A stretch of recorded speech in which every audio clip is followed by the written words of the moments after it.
today gawa tayo ng thin strip loin na steak with Pinoy gravy. Yung Pinoy gravy natin, so ano lang yan, cheap and napakadaling gawin.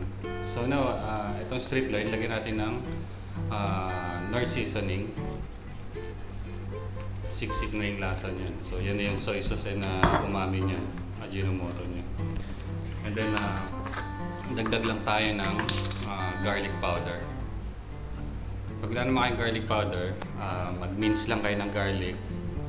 Then ano nyo na lang, i-rub nyo na lang sa steak natin. So yung ginawa kong strip loin is thin lang siya, manipis lang. Kasi mas gusto ng mga bata yung mga manipis lang. Tsaka mas madali siya maluto. And syempre alam nyo na, tipid-tipid. Dahil pandemic, kailangan sobrang magastos sa yan. Dablahin tayo ng Knorr seasoning. Then garlic powder.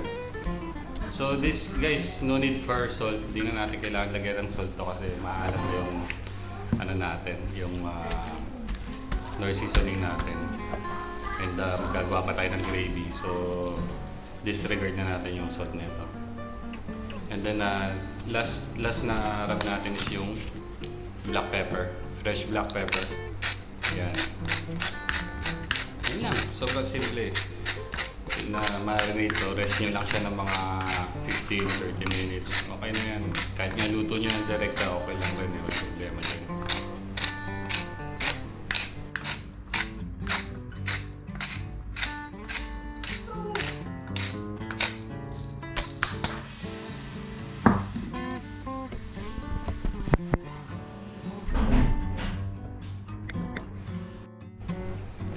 So pan, oil, normal oil, vegetable oil, kahit anong oil meron kayo, olive oil. Ang ginamit ko sa corn oil.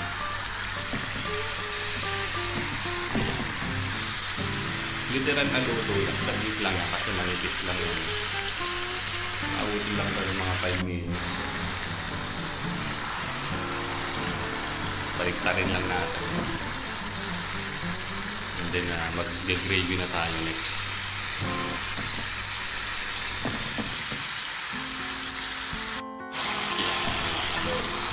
So ito na yung beef natin. And then itong pinagprituhan, huwag nyo yung tatapon nyo. And then tayo gagawa ng gravy na. Kakakikapi nyo. And then boil lang tayo ng water for the vegetables. Mag-blanch tayo ng vegetables. Lagyan ng salt. And then here's our pan again. Put some butter. All-purpose flour. Nagawa tayo ng food. Yung seasoning agent natin. Ayan. Luto lang natin, low fire. Then mix nyo lang. Okay lang yung makikita nyo may mga lumps or may mga dumi. Kasi strain natin yan mamaya. Kukunin lang natin yung lasa. Lahat nung pinagpirituhan ng beef natin. Yan. Thoroughly mix. Mix lang tayo ng mix. Iwasan mong sunog hanggang ma-achieve natin yung color na desired natin. Yung hinahanap natin kulay para sa gravy natin. The more you cook the roux, the more it will get darker. So if you want darker sauce, cook the flour more. Yan. Dagdag tayo ng garlic powder. Yan. So mga alam to, mga 1 teaspoon pa garlic powder. Knorr seasoning. Excuse me po. 1 teaspoon din. Ilagay natin kanina siguro mga 1.5 tablespoon flour yun. Mix lang. Ayan. So, medyo nagda-dark na yung roux natin. Here's our cauliflower. Broccoli. Blanch lang natin siya. Gravy natin. Add water. Kung may stock kayo, mas maigi yung lasa niyan. Pero ito, maglalagay na lang tayo ng broth mamaya. So water, thoroughly mix. Mix nyo lang na i-mix hanggang mag-incorporate lahat. Hanggang wala na kayo makitang mga lumps o yung mga namumuo na roux. Then gradually add lang tayo ng water. Black pepper.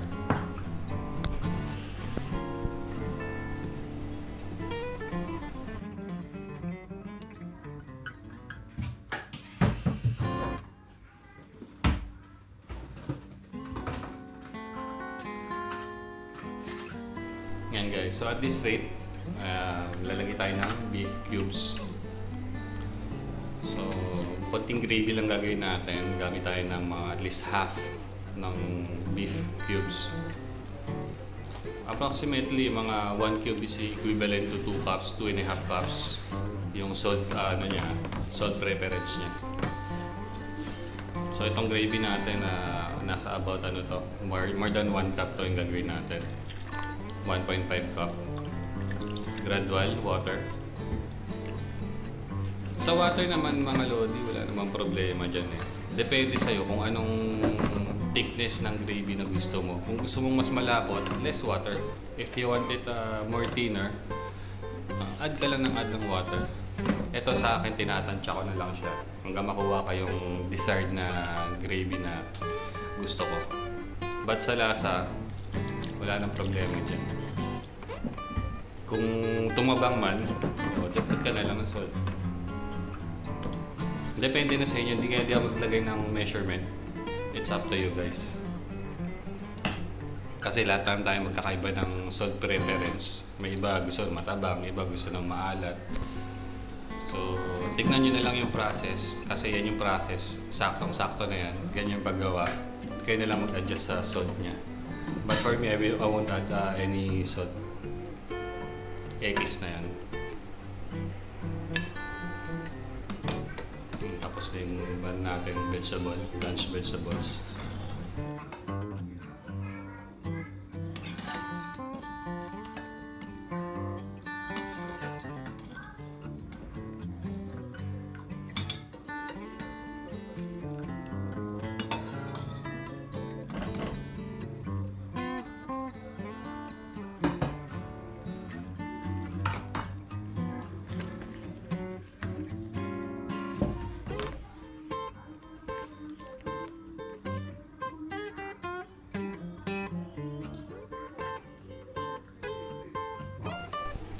Gradual add na ako ng water. So, tingin ko okay na to para sa akin.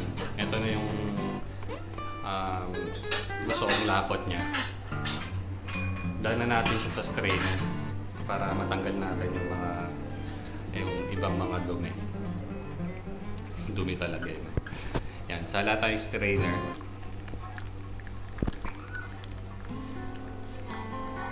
Para maging fine yung natin, gravy natin. Lang. Tapos, yan na yung Pinoy gravy natin. Napakadaliin. Kung nalasaan nyo to guys, medyo similar to sa Jollibee gravy. Napakasarap. Simple-simple. Pwedeng pang business, ulam. Bahala ka sa gusto mong gawin. Pero ito, swaktong gravy na to. And one more tip guys, pabang lumalamig yan, lalo siya nagtitikin na. Kaya control kayo sa lapot. Wow! Yummy!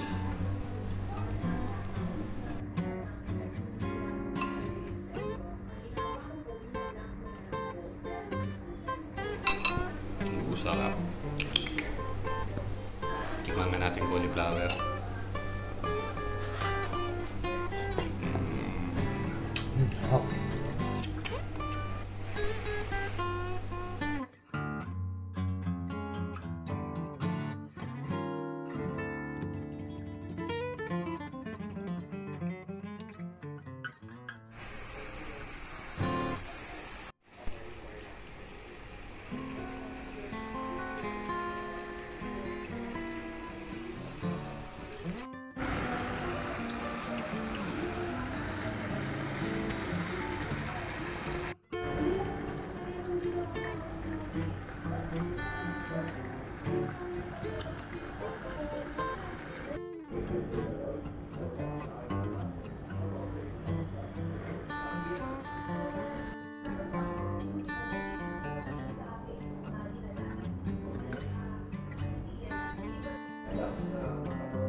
Patay ka ngayon, Jollibee.